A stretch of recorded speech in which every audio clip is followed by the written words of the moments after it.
In 2024, I self-released 16 tracks. And in this video, we're going to investigate how I marketed these tracks, how much I spent promoting these tracks, how many streams I got on these tracks, and how much money I made from them. First of all, my name's Marcus, and my alias name is ArcNade. I've been releasing music on Spotify now for over 6 years. The first couple years was really slow, there wasn't really any growth, and then from 2020 onwards is where I started to grow. So you can see here, 2020, that's 120,000 streams. 2021, we hit 300k streams. And then in 2022, we hit our highest ever, over 900k streams. And this is when a lot of the music on the label Crewcast, which I released a lot of bassline music for all those who have been around for a long time and know my music from back then. That's when my streams really went up. But then over the last couple of years or so, bassline music has kind of died a bit and drum and bass has taken over. So I switched to drum and bass sort of when I started the whole YouTube stuff, and I've been trying to develop my own sound in the drum and bass scene since then, and slowly progressing. So then last year in particular, I decided to change things up from submitting stuff to labels so much, and now for the last year I've tried self-releasing all my music pretty much, just to see how it goes, to get a bit more control over my releases, to not have any issues with copyright, since I make a lot of tutorials on these now, since I'm enjoying doing the YouTube side of things a lot more. And that's where the platform distrokid comes in. So I'm not sponsored by them or anything. It was just in November 2023,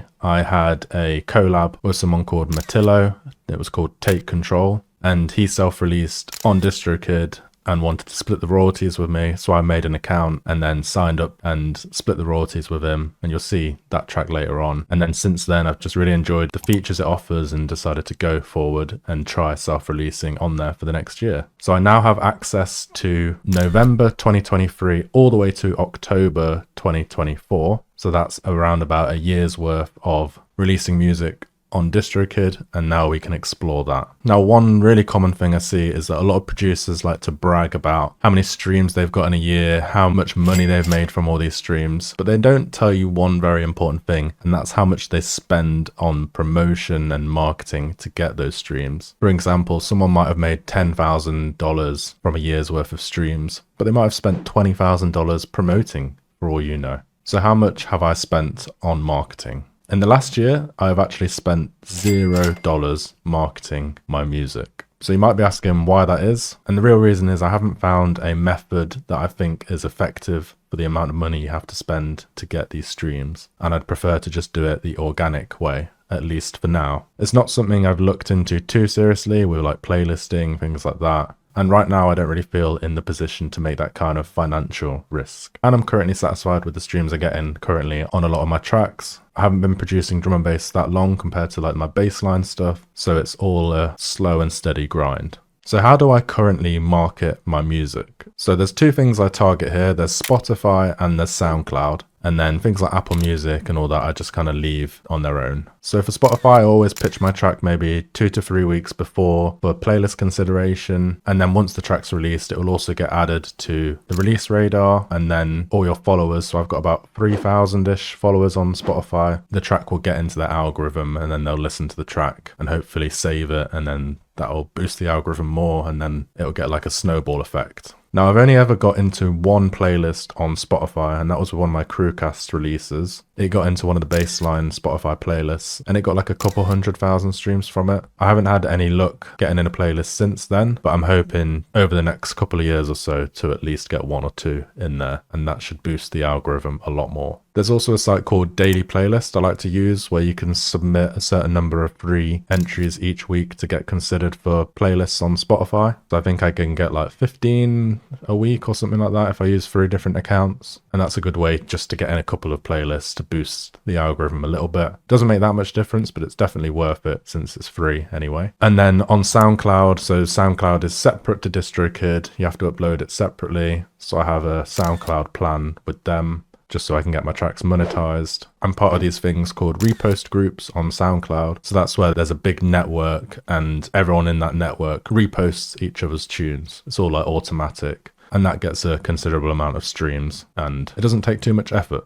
So how many streams am I getting from all this? Normally just through these methods I've shown you, I'll be getting a few thousand streams on Spotify. So you do the maths, 3,000 followers, figure out how many followers you've got, and then you can kind of figure out how many streams you're going to get. So if you've got like 300 followers, you might get a few hundred streams, for example. And then it's about a few thousand on SoundCloud as well in these repost groups. I haven't really had any of my self-releases blow up yet, so get loads and loads of streams, unlike my Crewcast releases, which one of them's on like over 1 million streams now. But I believe that'll come with time and as I progress my sound in drum and bass and do things like get original vocalists on tracks and improve my signature sound, stuff like that. So I'll update you again when one of them does blow up. I'll make a fresh video and show you how it blew up so you can see firsthand. Now finally the bit you've all been waiting for, how much money do I make from self-releasing? So let me just tell you, on SoundCloud I'm not making that much. It's like $15 to $20 a month and I think I get a few thousand streams a week.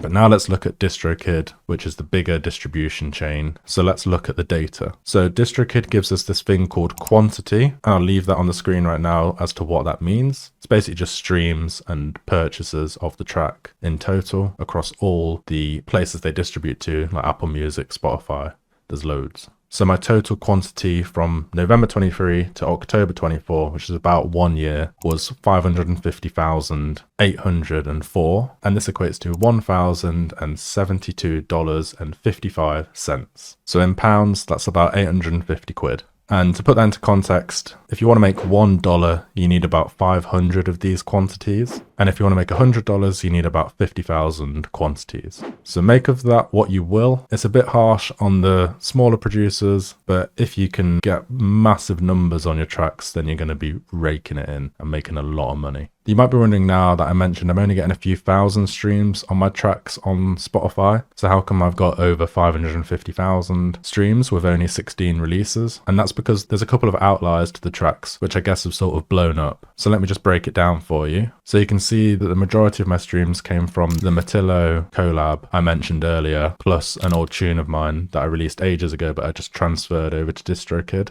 And this equates to over 465,000 of the quantities. So without those two tracks, if you weren't to have one blow up like that, then I've had about 85,000 quantities, which is around about $166. So 16 releases, that is a lot of releases, a lot of time and effort's gone into them. But I'm pretty satisfied with that, and I've used a lot of these tracks in my YouTube tutorials, which is what I'm more focused on at the moment. And that concludes the video. Let me know in the comments if you've got any more questions. I'll answer any question that you ask. And make sure to like and subscribe if you're not already. We're trying to get to 10,000 subscribers, so that would be insane if you could join. And if you want to get better at producing music, I do have sample packs and an academy that you can join today. First link and second link in the description. Look forward to seeing you inside.